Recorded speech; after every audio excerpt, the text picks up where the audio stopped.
Aujourd'hui, on en est à la digitalisation de process. Il y a beaucoup de dirigeants qui sont persuadés d'avoir fait une transfo digitale parce qu'ils ont mis en place, ils ont numérisé leurs factures ou des choses comme ça. Donc bon, c'est très bien, ou leurs achats. Je suis plus inquiet pour eux quand même, parce qu'il y a beaucoup de PME qui restent dans ce domaine-là, et ce domaine-là ne permettra pas à créer de la valeur. Et pour moi, elles seront forcément en difficulté dans les 10 ans qui viennent. Bonjour à tous, je m'appelle Bertrand Ruiz, je suis le CEO de l'entreprise AirSaaS, une solution qui aide les ETI et PME à piloter leur transformation digitale. Et je suis super heureux de vous recevoir aujourd'hui pour ce nouvel épisode du podcast CIO Révolution. Ce podcast est né de l'envie de comprendre en profondeur comment fait une entreprise pour se transformer digitalement. Pour cela, nous allons interviewer des DSI d'entreprises de toute taille et les faire parler de leur quotidien, de leurs challenges, de leurs échecs, mais aussi de leur relation au métier pour tenter d'extraire le maximum de bonnes pratiques pour lancer et exécuter une vraie transformation digitale dans son entreprise. La transformation digitale de notre entreprise est un impératif. L'heure est venue pour que la DSI devienne le premier business partenaire de l'entreprise. Écoutez, bonjour à tous. J'ai le plaisir d'avoir aujourd'hui Monsieur Rachi, qui est le directeur général de Référence DSI. Bonjour Pierre. Bonjour. Pierre est un expert de la DSI des PME et c'est pour ça que j'ai voulu aujourd'hui l'interviewer. Et donc du coup, on va commencer très rapidement. Pierre, est-ce que tu peux te présenter ? Alors, me présenter, oui, bien sûr. Moi, je suis donc Pierre Raski, je suis DSI, formation IT. J'ai fait une école il y a longtemps d'ingénieur en informatique, puis cursus basique, rentré dans des services, puis client final pour être responsable informatique, puis DSI dans la pharma, dans l'industrie, dans les collectivités, voilà, plusieurs types de structures. Et j'ai rejoint il y a 8 ans maintenant une société qui s'appelle Référence DSI, qui est aujourd'hui le leader de la DSI en temps partagé augmenté pour les PME. Ok, et donc du coup, en rentrant dans le vif du sujet, donc DSI de PME, ça veut dire quoi? C'est quoi la taille? C'est quoi la typologie des équipes? C'est quoi les spécificités? Alors, la taille des équipes en PME, on est, on va dire aujourd'hui, plutôt entre 0 et 5 collaborateurs. C'est un peu ça la structure des DSI de PME. Nous, aujourd'hui, on gère des DSI jusqu'à 10 personnes. Au-delà de 10, on commence à être sur des grosses structures par rapport à nos clients. Mais entre 0 et 5, c'est grande majorité des équipes qu'on pilote. Les spécificités de la PME, elles sont classiques, c'est-à-dire que quand on est dans une PME, on est à mi-chemin entre le besoin extrêmement fort d'opérationnel et le besoin évident de stratégie. C'est-à-dire qu'il faut être capable de faire grand écart quotidiennement parce qu'une PME doit avoir une vision par rapport à sa stratégie d'entreprise. Donc, on doit être capable d'aligner sur la stratégie, mais en même temps, on doit être extrêmement opérationnel parce que, comme on n'est que, je disais tout à l'heure, entre 0 et 5 personnes, on est autant dans le faire que dans le faire-faire. Donc ça, c'est vraiment une spécificité déjà importante, c'est-à-dire qu'on veut des gens qui soient à la fois stratèges, mais aussi très acteurs. Et puis un deuxième point majeur dans la PME, c'est la multitude on va dire de technologies, de choses à connaître. Donc le nombre d'expertises qui sont importantes. Parce qu'aujourd'hui, le digital est partout, tout ce qu'on peut imaginer, la relation client-fournisseur a changé, a évolué. Donc tout ça, c'est exactement les mêmes besoins que des grandes sociétés. On a exactement les mêmes enjeux, les mêmes besoins, si ce n'est qu'on est une équipe réduite de 2 ou 3 personnes. Donc forcément, on ne peut pas être expert en tout. Donc ça, c'est vraiment une particularité très forte de la DSI de PME. Ok, donc DSI de PME, c'est moins de ressources en interne, mais des enjeux similaires en termes de complexité et de nombre. Oui, exactement. Les enjeux sont similaires. On a de l'ouverture vers les clients déjà, parce que nous, on a beaucoup de gens qui travaillent, des sous-traitants aéronautiques, automobiles. Bon, voilà, ces gens-là ont des besoins assez forts et des contraintes assez fortes par rapport à leurs clients. Donc, déjà ça. Et puis, le digital, il est chez chaque personne aujourd'hui. Donc, il faut faire évoluer aussi le digital d'entreprise. Il y a une transformation digitale de tous nos clients aujourd'hui qui est en train d'avoir lieu, c'est-à-dire transformation digitale, pour moi, c'est en quoi le digital peut transformer l'entreprise, créer de nouveaux services et produits, et c'est pas juste digitaliser les process de la boîte, parce que digitaliser les process de la boîte, ça fait 30 ans que ça existe, donc c'est pas ça la transformation digitale. Mais aujourd'hui, la transformation digitale, quand on parle de en quoi le digital peut transformer la boîte, c'est vraiment de créer de la valeur autour du digital. Et ça, toutes les PME, ils sont vraiment dedans. Aujourd'hui, ils sont confrontés. Donc, on est au début de l'histoire parce que ça commence. Mais ça, il faut aussi un DSI qui soit digital, quelqu'un qui ait cette compréhension-là. Voilà. Donc, tous ces sujets-là sont importants pour les PME et il faut, en face de ça, mettre une réponse adaptée. Et c'est pour ça qu'on a créé notre entreprise Référence DSI. Ok. Donc, aujourd'hui, une PME, elle a donc un enjeu interne qui est, comme vous l'avez dit, de digitaliser ses processus, mais ça fait 30 ans qu'elle fait, même s'il y a une accélération aujourd'hui. Et ensuite, un changement de service ou de business model pour vraiment profiter du numérique sur son cœur de métier. Bien sûr, c'est ça. Si on fait un premier focus, et si vous voulez bien, sur l'amélioration et la modification des processus existants. Comment ça se passe? C'est quoi les points de difficulté aujourd'hui sur ces changements de processus, sur les outils numériques qui peuvent aider?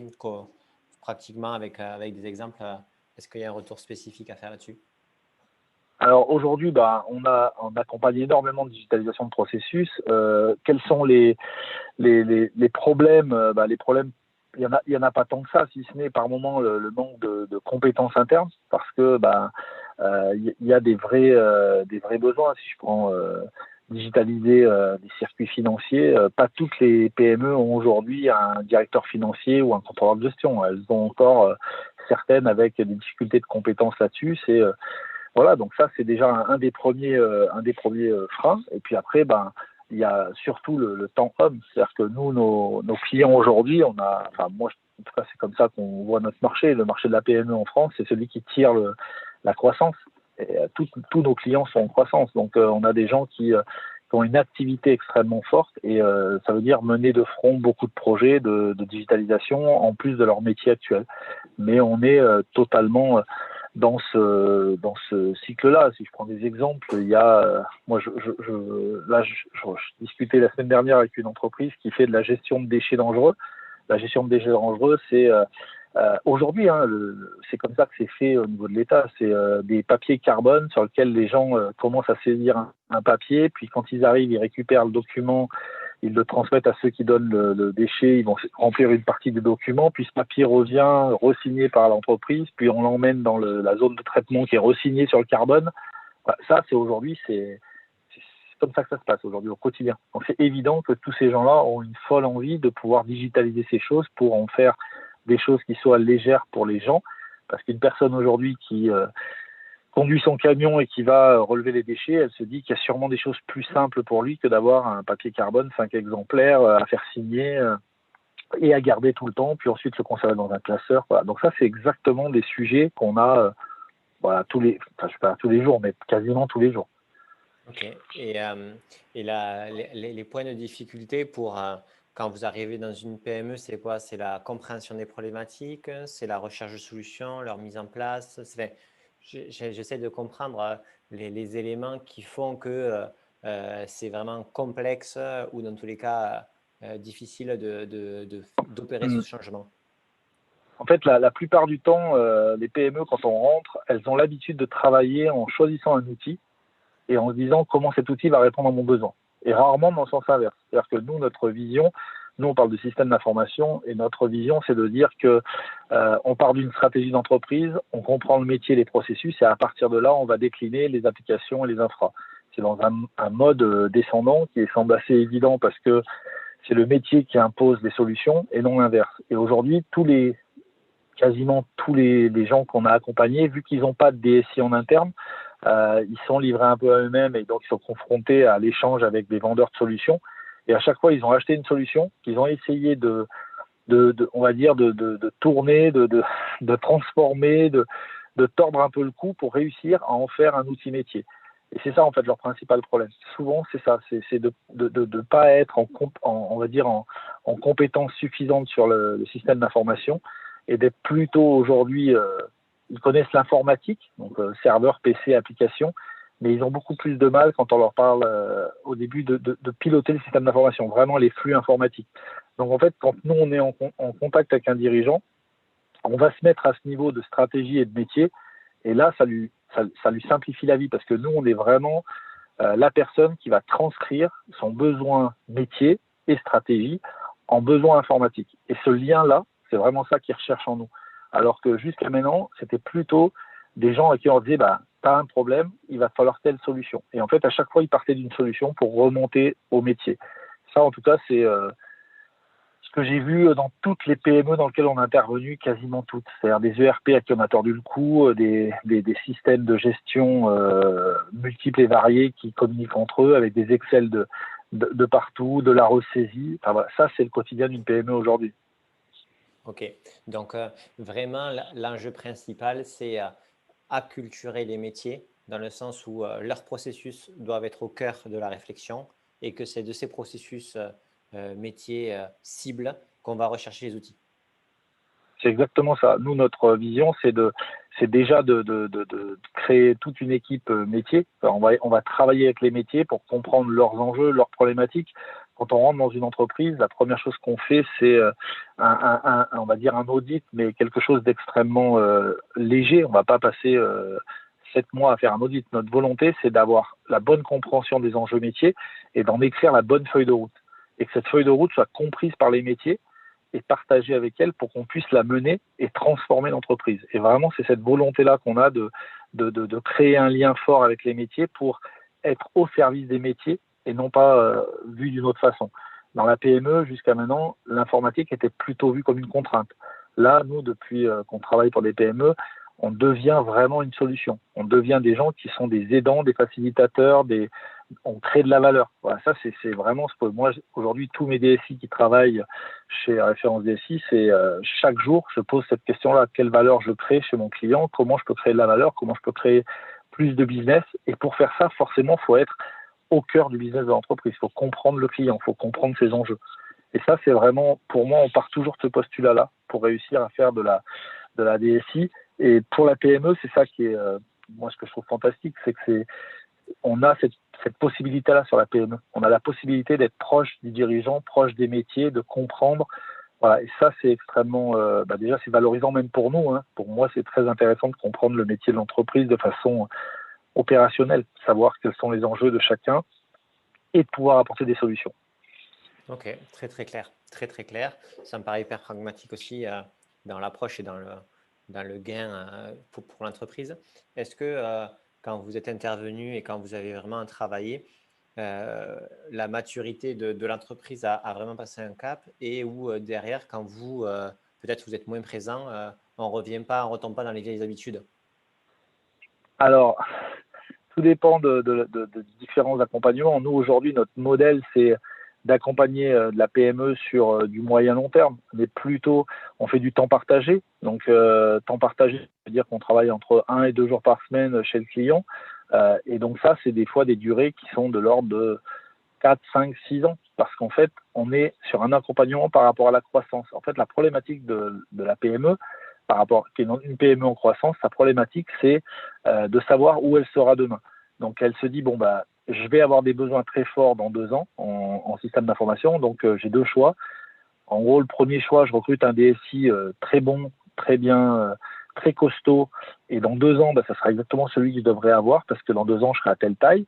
Mais le problème, c'est que pendant 2 ans, il n'y aura peut-être pas assez de projets.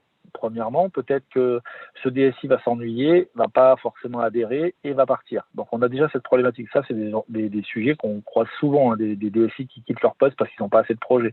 Et la deuxième solution, c'est de prendre un jeune. On dit, je vais prendre un responsable informatique, un plus jeune, et je vais le faire grandir avec ma société. Mais la problématique, c'est qu'entreprise en croissance, c'est-à-dire qu'il y a énormément d'opérationnels et que le jeune, on lui laisse pas le temps de grandir. Et du coup, nous, on intervient au bout de 2-3 ans, on nous dit, mon DSI, il n'est pas au niveau, est-ce que vous pouvez l'aider? Donc, on fait du coaching sur ces gens-là pour les aider à sortir de l'opérationnel. Donc, ça, c'est vraiment ces 2 niveaux-là, c'est-à-dire qu'ils ont toujours un choix de l'un ou l'autre, et donc le temps partagé permet d'ajuster le besoin au moment présent. À un instant T, je suis à 1 jour, puis je vais passer à 2 jours, et à 2 jours par semaine, je suis en capacité aujourd'hui, nos clients, on a des entreprises en industrie ou autres, de 70, 80, 100 millions d'euros. On travaille 2 jours par semaine chez eux et on est DSI, on gère la totalité de cette information de l'entreprise à 2 jours par semaine. Donc voilà. Et à un moment donné, il faudra qu'ils recrutent parce qu'ils deviendront trop gros. Les besoins seront encore plus importants et dans ce cas-là, le recrutement semblera inévitable. Ok. Et par rapport au marché que vous voyez, est-ce que le frein, c'est plutôt la demande, c'est-à-dire les PME qui recherchent à avoir des DSI à temps partagé, ou est-ce que c'est plutôt l'offre, c'est-à-dire vous n'avez pas assez de DSI à temps partagé? Alors, c'est pas tellement la demande. En fait, la problématique, c'est que DSI en temps partagé, c'est pas connu des patrons. Un dirigeant ne connaît pas forcément l'offre. Il a souvent un problème. Il a un problème dans son SI, il a un problème d'organisation, il a un problème de projet, il a un problème de dérive. Mais de fait, il ne se dit pas, tiens, je vais prendre un DSI temps partagé. Voilà, c'est une offre qui, aujourd'hui, est assez méconnue et encore moins notre modèle qui est le temps partagé augmenté, parce que le temps partagé tout seul, ça n'a pas tellement de sens. C'est que je divise mon temps en trois, ce qui n'amène pas une vraie plus-value exceptionnelle. Ce qui nous intéresse, nous, c'est de partager notre temps en trois, mais de travailler en collectif, c'est-à-dire que c'est vraiment de la performance collective, et du coup, on va aussi vite qu'un DSI temps plein, c'est-à-dire qu'on ne perd pas de temps dans la veille, dans la recherche, voilà. Et ça, aujourd'hui, les dirigeants sont pas encore, c'est pas naturel pour eux d'aller faire appel à du temps partagé.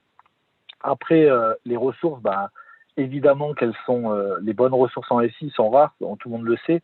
Maintenant, on a un métier qui est atypique parce que ça attire énormément les DSI. Par exemple, nous, on a des DSI, ça fait 20 ans que sont dans l'industrie, qu'on fait du SAP, et aujourd'hui, ils ont envie de voir autre chose. Et quand ils commencent à dire, tiens, je vais voir autre chose, sur le marché, souvent, c'est, ah oui, non, mais vous avez fait de l'industrie SAP. Et nous, notre modèle, c'est totalement différent. Nous, on permet à des DSI d'aller voir d'autres secteurs. Et on est persuadé de ça, c'est-à-dire qu'aujourd'hui, on transpose des expériences de l'industrie dans des boîtes de marketing, on transpose des choses qui marchent très très bien, et des choses qui sont totalement transposables. Bien sûr, pour les adapter, mais c'est hyper pertinent de penser les choses de façon transverse plutôt que de les penser par secteur. Et aujourd'hui, les gens qui font de l'industrie, ils ont l'impression, enfin, beaucoup font de l'industrie, ils font tout le temps la même chose.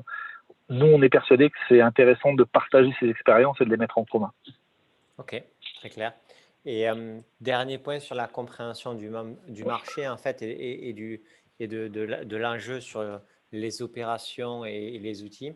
Une PME, quand vous arrivez en me disant qu'elle a pas encore vraiment de DSI, vous êtes la première structure qui va l'accompagner là-dessus. En général, elle en est où en termes de maturité sur l'ensemble des métiers? C'est-à-dire, est-ce que ils ont un seul gros outil qu'ils ont, comme vous avez dit, vraiment modifié? Est-ce qu'ils ont au contraire plein qui ne se parlent pas entre eux? Est-ce que vous arrivez souvent dans un moment où le métier est vraiment dans une difficulté forte et c'est ça qui a nécessité votre intervention? Est-ce qu'au contraire, c'est une anticipation des métiers, disant ça serait bien, ou du dirigeant qui dit ça serait bien quand même qu'on arrive à mieux travailler ensemble? C'est quoi la maturité? Alors, on voit tout. Maintenant, quasiment tout le temps, il faut qu'il y ait un problème pour qu'on intervienne. C'est quand même Ok. très souvent ça. C'est-à-dire que, c'est très souvent ça. C'est-à-dire que aujourd'hui, la PME, souvent, le système d'information n'est pas bien compris et c'est plutôt de l'informatique. Et donc, voilà. Nous, si on intervient, c'est qu'à un moment donné, ils ont déjà un problème assez important, qui soit de différents ordres, hein, des métiers qui hurlent parce que l'outil ne correspond pas à leurs besoins. Voilà. Et ça, en fait, ce qu'on se rend compte dans la PME, c'est qu'il y a un outil qui est mis en place. Déjà, la plupart du temps, on lui a tordu le cou au départ, mais ensuite, après, on ne le fait pas évoluer. C'est-à-dire qu'il vit comme ça pendant 3, 4, 5 ans, et au bout de 5 ans, il est complètement déconnecté du besoin.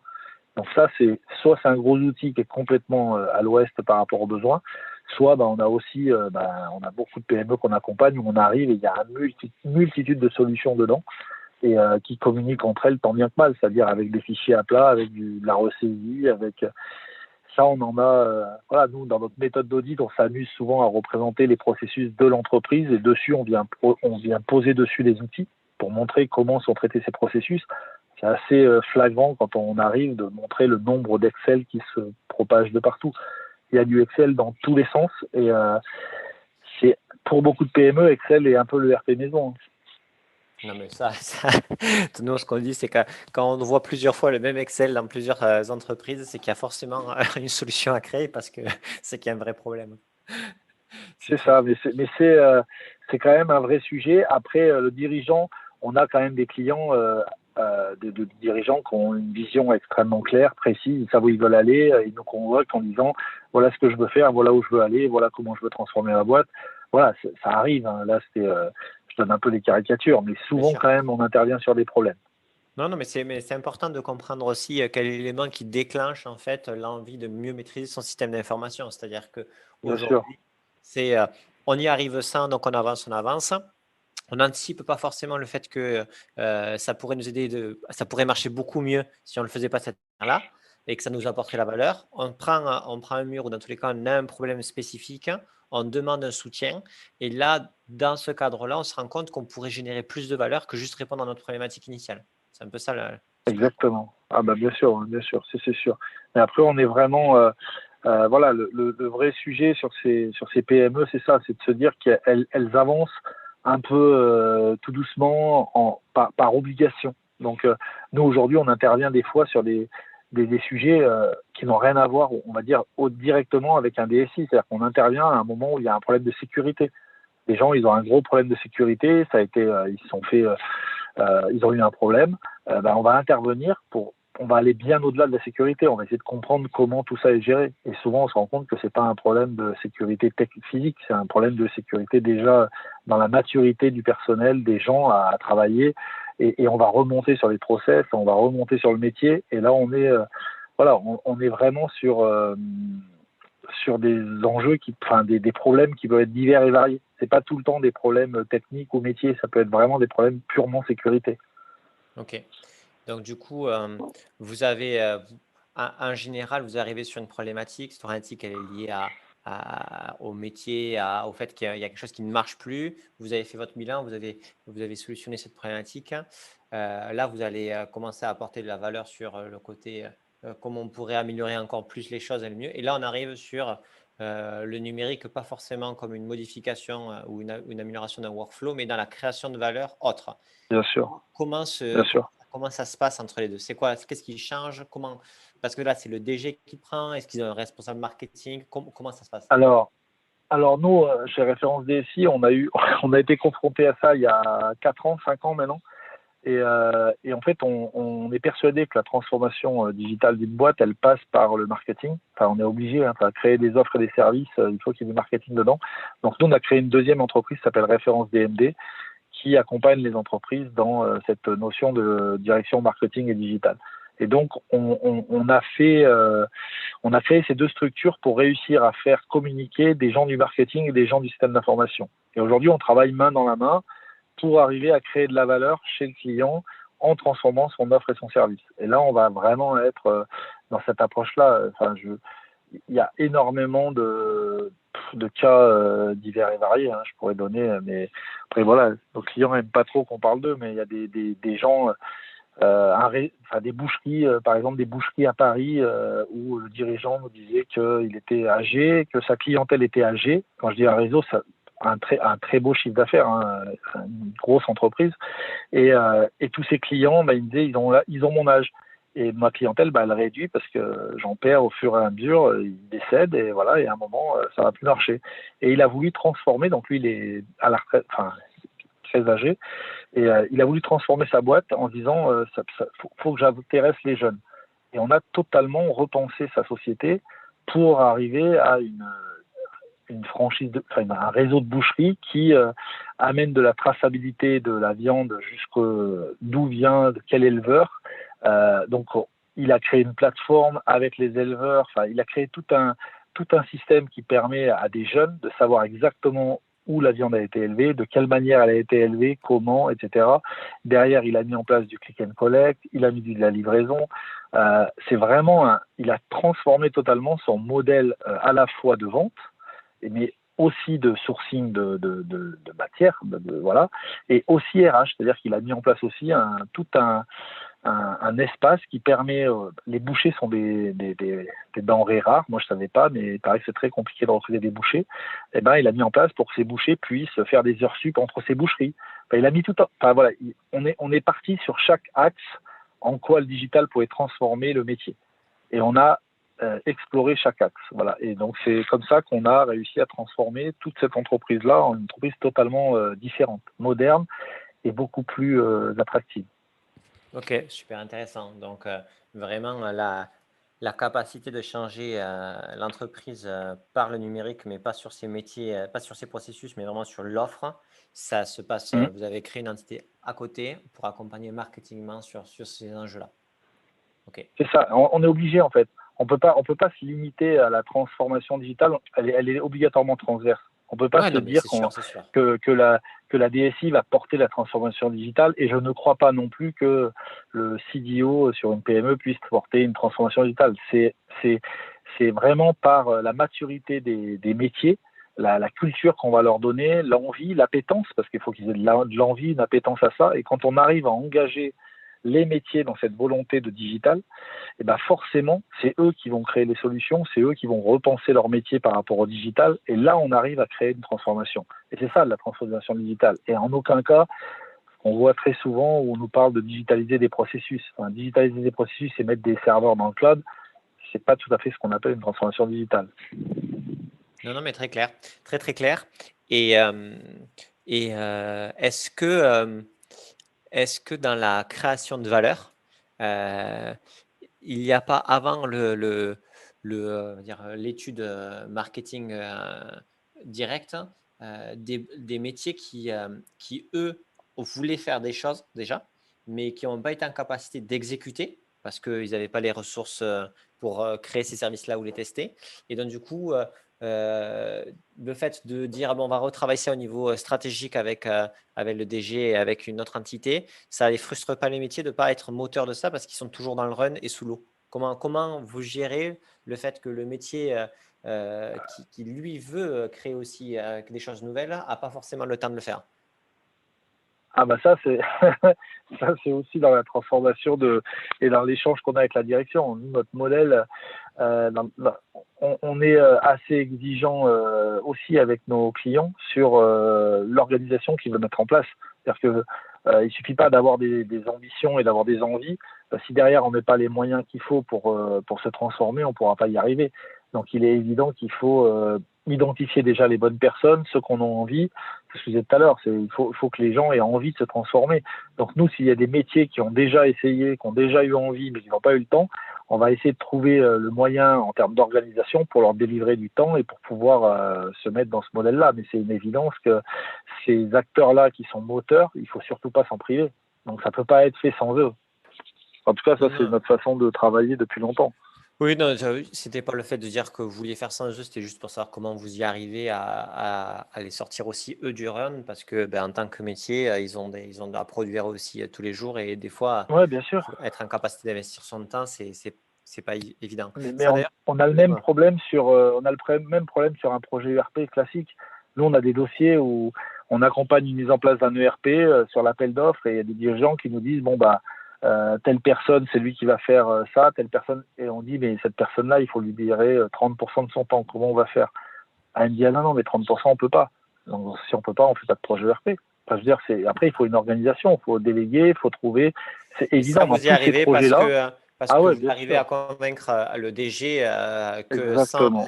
Et est-ce que en termes de RH, vous arrivez à ce qu'il modifie la façon d'attribuer les bonus sur cette année-là, etc., pour que le salarié se sente dans une zone pas de C'est confort, mais pas de menace. ça, on va dire ça arrive. Voilà. Après, je peux pas dire que ce soit la majorité des cas, comme ça arrive, oui. Oui, ça arrive.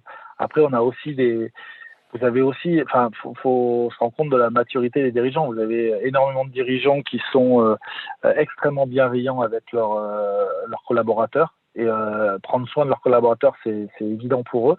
Et donc, comment on peut l'accompagner pour qu'ils puissent à la fois faire le projet, parce que ça l'intéresse, et en même temps pouvoir être en capacité que son business tourne. Donc ça, c'est vraiment souvent les dirigeants sont dans cette approche-là, et on va travailler avec eux sur réussir à créer cette organisation, déléguer, recruter des personnes à certains niveaux.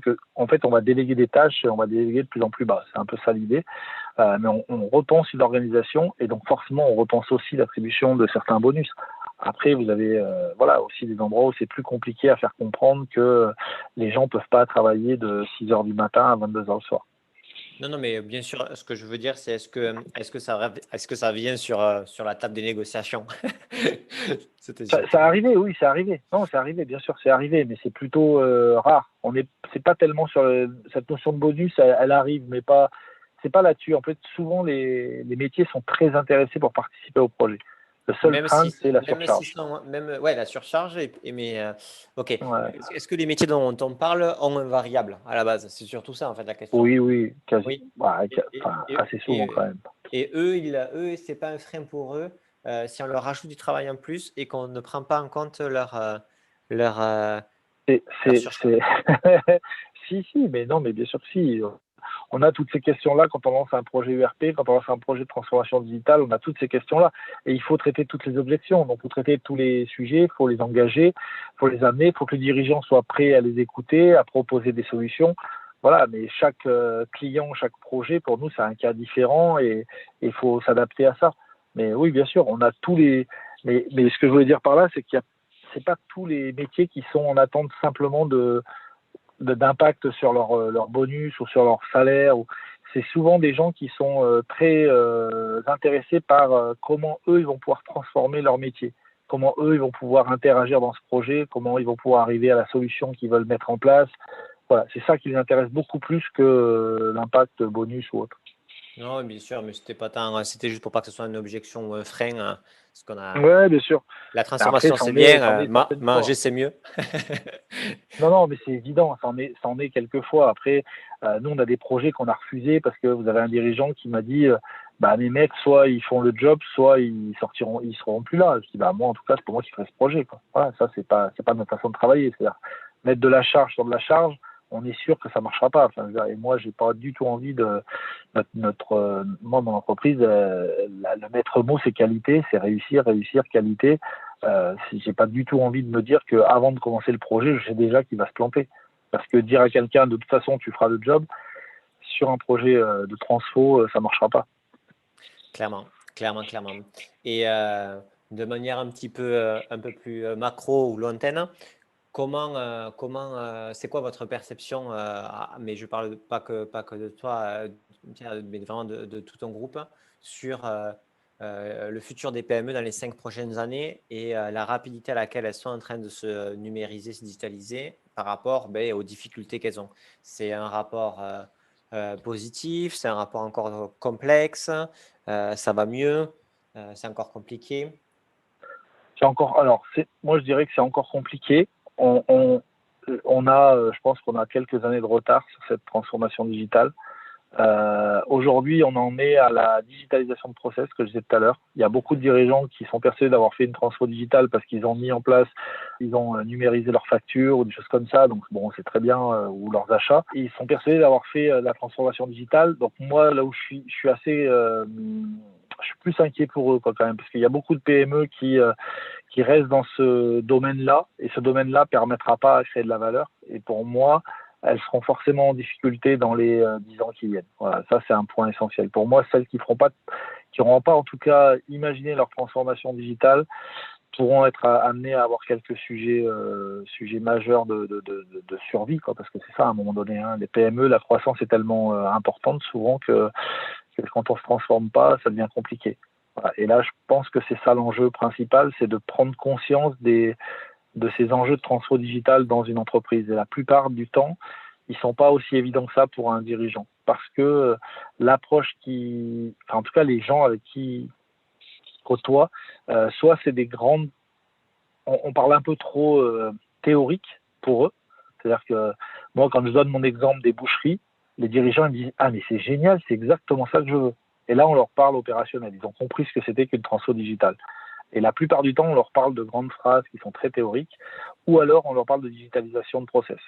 Et moi, je pense que c'est ça. L'enjeu pour un dirigeant, c'est de repenser sa boîte grâce au digital. Et voilà, aujourd'hui, la maintenance, l'industrie, il y a tellement de sujets qui peuvent transformer les entreprises que c'est majeur. C'est clair. Non, non, mais c'est super intéressant d'avoir aussi voilà, ce point de vue sur l'évolution et les dangers aussi de réussir ou de ne pas réussir à le faire. Ok, très clair. Et si aujourd'hui tu croisais je te présentais le patron d'une PME de 50 salariés qui reprend les rênes de l'entreprise de son père, hein, et où il y a une culture avec certains outils vieillissants ou non manque d'outils avec une moyenne d'âge qui peut être élevée. Ça serait quoi ton premier conseil opérationnel par rapport à ces enjeux de digitalisation et de management du coup? Pour moi, c'est déjà de trouver les axes de valeur. C'est quoi les axes de valeur? C'est quoi sa stratégie? C'est quoi ses axes de valeur? Comment on peut créer de la valeur grâce au digital? Il faut aller chercher ça déjà. À un moment donné, moi, ce que je vois souvent, c'est des gens qui arrivent en expliquant que la PME, on va la transformer, on va faire plein de choses. Une PME, il faut être extrêmement pragmatique. Il faut être capable de se développer, il faut être capable de payer ce qu'on développe. Faut être capable d'être rentable. Donc tout ça, c'est des choses qui se construisent. Donc il faut déjà trouver quels sont les bons axes de valeur, où est-ce qu'on peut amener des choses, des quick wins, hein, qu'est-ce qu'on peut gagner rapidement et d'avoir à la fois du court terme dans un projet beaucoup plus moyen-long terme. Et c'est ça l'échange qu'on doit avoir avec un dirigeant aujourd'hui. C'est de comprendre son business, comprendre où pourraient être les leviers et à partir de là, d'engager les leviers qui sont des leviers à forte valeur ajoutée, qui peuvent lui faire gagner du temps, de l'argent, pour dégager du temps et de l'argent pour d'autres projets, et ainsi de suite. C'est vraiment cette transformation et qui ne va pas se mettre... je crois pas, j'ai entendu parler de transformation numérique grande vitesse, j'y crois pas du tout. Enfin, je veux dire, c'est juste une blague. La transformation numérique, c'est une maturité de dirigeant, c'est la compréhension du digital pour un dirigeant, et ensuite le digital doit être ancré dans chaque métier, et ça doit être un axe de réflexion quotidien. En quoi le digital peut transformer ma boîte. Et aujourd'hui, on la transforme d'une façon, demain, on la fera évoluer encore parce que le digital permettra des choses en plus. Et donc, c'est vraiment un changement de culture, beaucoup plus que faire une feuille de route. Voilà, c'est pour ça que je parle de d'abord trouver les bons leviers, et une fois qu'on a les premiers leviers, on peut les actionner. Ok, donc quand même, ta première question, elle est vraiment sur c'est quoi tes problèmes, comment on peut créer de la valeur, et ensuite on verra comment le digital peut ou non être le premier ou le levier principal pour ça. Ouais, il faut intégrer le digital dans le métier. C'est-à-dire si je comprends pas le métier, je vais pouvoir lui donner des exemples quand je vais comprendre son métier, des exemples que je peux avoir trouvé ailleurs, parce qu'il y a des gens, alors pas sur son concurrent, hein, pour être très clair, mais on peut aller chercher des exemples dans des métiers similaires, des métiers qui se rapprochent, et on va dire bah voilà, ça dans tel secteur ils font des choses comme ça, et le mec dit ah ouais, c'est une super idée, on pourrait, et là on commence à avoir un échange avec un dirigeant sur la création de valeur. En quoi quelle valeur je peux créer chez moi, chez mon client, voilà, comment je peux fidéliser des clients, il y a plein de choses à aller chercher, et à partir de là, on commence à faire grandir le dirigeant sur sa vision du digital. Et une fois que lui, il a intégré le digital dans sa vision, après, le dirigeant, il n'y a plus de sujet. Tous les jours, il va penser comment le digital c'est son métier, hein, un patron, de transformer sa boîte. Mais souvent, ils oublient ce facteur digital. Ouais, et en tout cas, aujourd'hui, c'est ça qu'il faut. Sur ça, ce que tu dis, c'est que c'est des boss et ils réfléchissent à l'avenir de la boîte de manière continue, mais tu viens de dire qu'ils oubliaient le facteur digital dans cette réflexion. C'est pas mature pour eux. C'est pas quelque chose de naturel, c'est pas quelque chose d'évident. Et souvent, ils n'ont pas une totale intégration de ça. Aujourd'hui, je sais pas, moi, le digital, aujourd'hui, dans l'industrie, on a plein de clients dans l'industrie qui nous parlent de difficultés de recrutement. Donc le recrutement, c'est extrêmement difficile de recruter dans l'industrie parce que, voilà, donc en quoi le digital aujourd'hui peut aider à recruter? En ayant une meilleure image, en faisant du bon recruiting et des choses un peu plus puissantes sur amener une image différente de ces métiers-là auprès des jeunes. Ça, c'est des choses qui sont, le digital peut permettre de recruter. On a des industriels, nous, avec qui on travaille, qui ont lancé des approches comme ça avec nous sur du recrutement digital, et ils ont de super bons retours parce que justement, ça change totalement la vision qu'avaient les jeunes de ce métier. Donc voilà, c'est ces approches-là qu'il faut... donc là, c'est le digital au service du recrutement, ça peut être le digital au service du commerce, et c'est ça, comment le digital peut transformer mon métier, ou l'améliorer, ou créer de la valeur, ou créer de nouvelles offres et de nouveaux services. On a un gros client qui fait des outils de chantier, des styles grues, on va dire ça comme ça, des gros engins de chantier, mettre des IoT dessus. Bon, ça, c'est très bien, on met de l'IoT, mais en fait, est-ce qu'il a créé de la valeur en mettant des IoT? Il y en a certains, ils ont juste mis des IoT pour dire, comme ça, je surveille un peu où sont placés mes engins. Eux, ils n'ont pas fait ça. Ils ont créé des IoT qui vont derrière être en capacité de vendre un service lié à cet IoT. Typiquement, on l'a sur des relèves de chaudière. La chaudière, c'est une relève qui permet d'anticiper la maintenance pour pas avoir de casse. Et les mecs ont vendu un contrat de service moins cher, mais c'est un contrat de service qui permet de venir dépanner les chaudières. La même chose sur les engins de chantier. Donc, ils ont créé des offres et des services en relation avec du digital. On a la même chose sur les poubelles. Là, la personne que je disais tout à l'heure sur les déchets dangereux, ils ont mis des capteurs de remplissage pour les huiles. Ça leur permet de vendre un service qui est je te ramène une benne vide quand la tienne est pleine. Mais je te le vends, ce service. C'est un nouveau service. Et donc, le mec a vendu des services ta benne à huile ne sera jamais pleine. Tu n'auras pas besoin de m'appeler. Je viens toujours la vider avant qu'elle soit pleine. J'ai vendu un service en plus. Donc là, le dirigeant, il a compris la valeur que ça a. Mais ça, il faut que ça peut pas être l'IT qui va lui dire tiens, il faut faire ça. C'est plutôt l'IT qui lui montre ce qu'on peut faire et les métiers qui disent mais ça serait génial qu'on puisse enlever la benne avant qu'elle soit pleine parce que tatati tatata. Et oui, mais comment on peut le faire? Voilà. Et c'est vraiment comme ça qu'on arrive pour moi à faire de la transfo digitale. Bon, c'était super clair. Écoute, je te remercie bien. Merci beaucoup, Pierre. C'était super intéressant. À toi. C'était parfait. C'était super intéressant aussi. Merci beaucoup. Merci, Pierre. Écoutez, c'était vraiment pour moi super intéressant de pouvoir échanger avec Pierre qui a une vision hyper précise des enjeux des PME en tant que DSI. Si vous voulez m'aider, comme toujours, écoutez, partagez au maximum ce podcast sur LinkedIn et auprès de vos connaissances DSI ou Personal IT, ça m'aidera énormément. Et surtout, notez le podcast sur Apple ou Spotify. Allez, ciao!